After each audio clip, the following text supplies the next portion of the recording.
Hello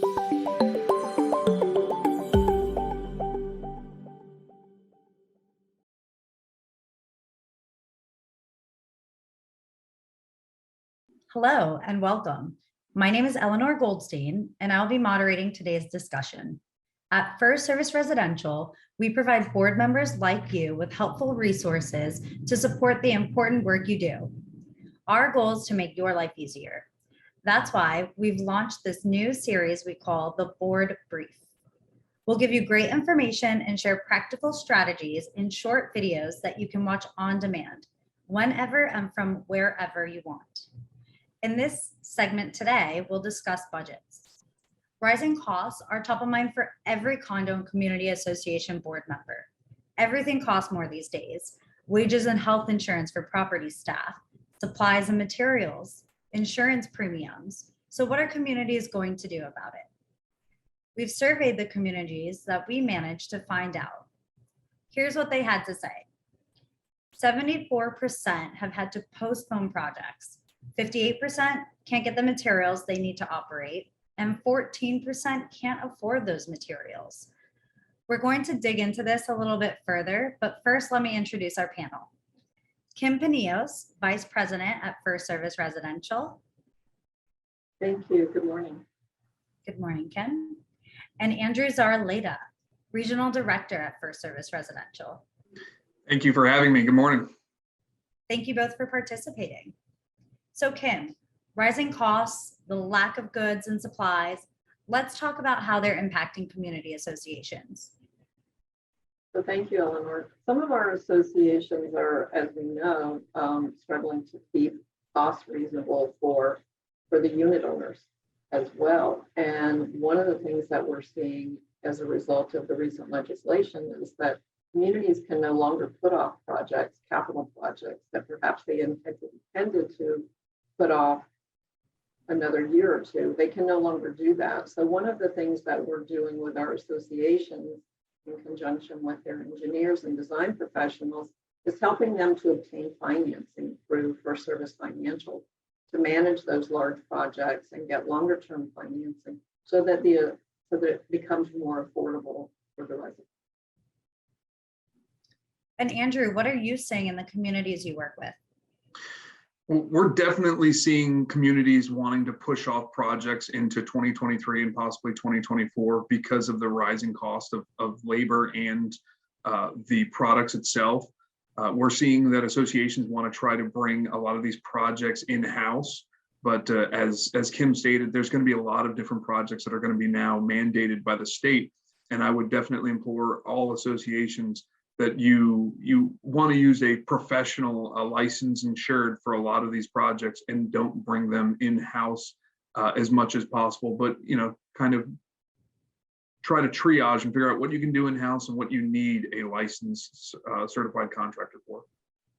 That's a really great point. So I want to circle back to our survey and talk about the staffing challenges we're seeing. So 43% of properties have open positions on the team.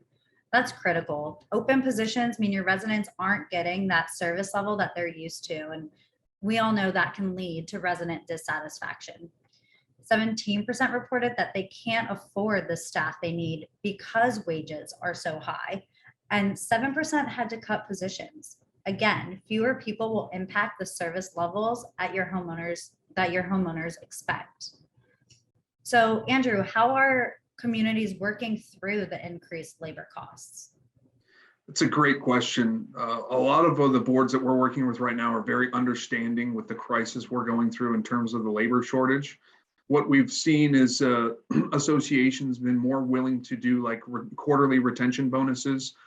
It's a little bit easier to do that rather than being able to increase the wage right away, but then also looking at the 2023 budget and definitely planning wage increases to keep the associates that they are very proud of.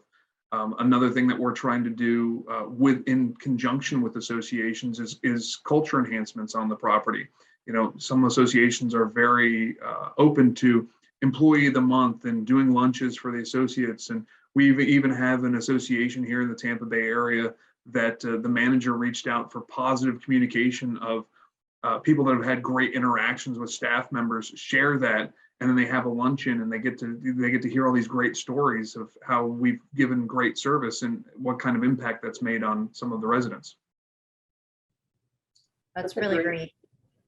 That's a great point, Andrew. Employee recognition is very important. A lot of our associations in South Florida have adopted that as well. Sometimes it's a gift card, right? A thank you with a gift card. And the associates appreciate that recognition so much. Our boards have also been very open to understanding what the cost of living is in South Florida, and also understanding that they need to pay a living wage so that the associates can continue to remain in this area. They understand that the labor shortage is really caused by the rising cost of goods, services, inflation, rents, etc. in South Florida. Yeah, and that's a reality that we're being faced with all around. So, Kim, what strategies do you think are most effective? I think really being very transparent with the boards about what the labor market is, what wages are versus what they need to be, so that they understand where they need to position themselves in the marketplace to attract the talent that they want. Again, recognizing talent and really bringing those associates in as part of the family, so to speak.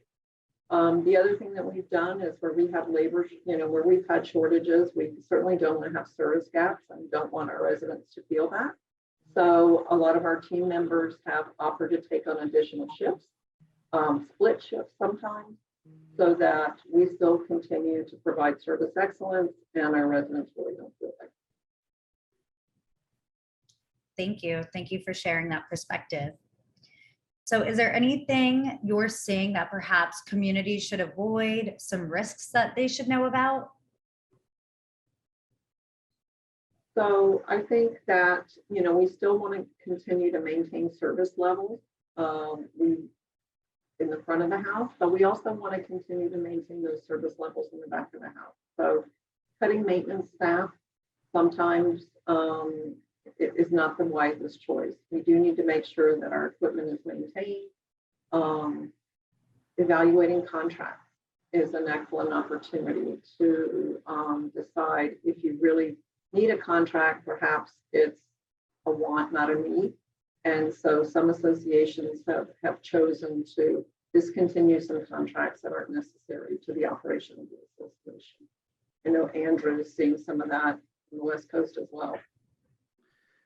Definitely, you definitely got to pay attention to those contracts. You spend so much time negotiating them. You definitely want your association attorney to review those.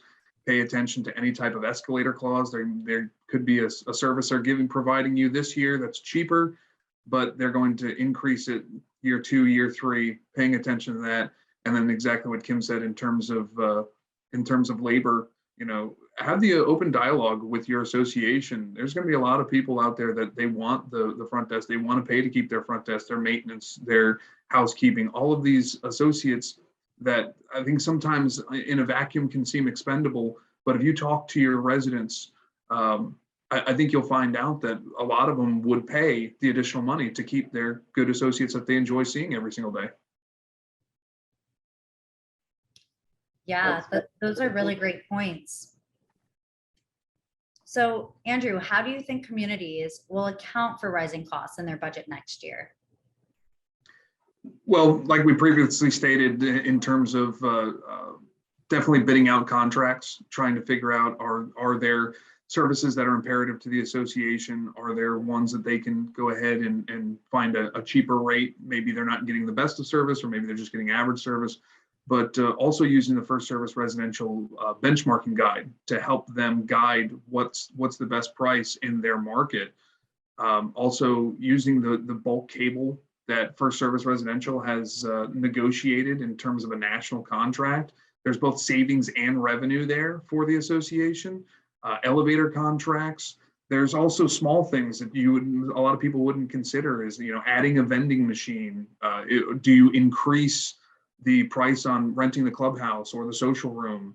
Small things like that. And then of course, I just most recently had it on one of my associations where we increased their interest rates by double from the increasing interest rates that the banks are now seeing. That's a great point. I have similar stories in my associations.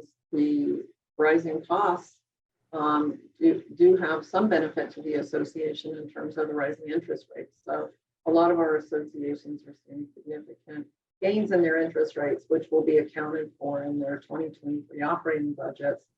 And I also have some communities that have gotten creative with revenue as well. I have one that installed a parking meter system for guests, and guests now pay for their parking. It's on an app. It's relatively easy to use. They don't have the app if they're a one-time visitor. Just click the link. There's a QR code on the signs in the parking. So a lot of them, again, have gotten very creative in what we can do to help balance the budget and bring in revenue. Yeah, those are some creative suggestions. Thank you for sharing those insights. This has been a great discussion on a topic that's impacting every association. Thank you, Kim and Andrew, for sharing your expertise with us. And to our viewers, thank you for joining this segment of the Board Brief. We hope you found the information helpful to manage your upcoming budget. Thank you.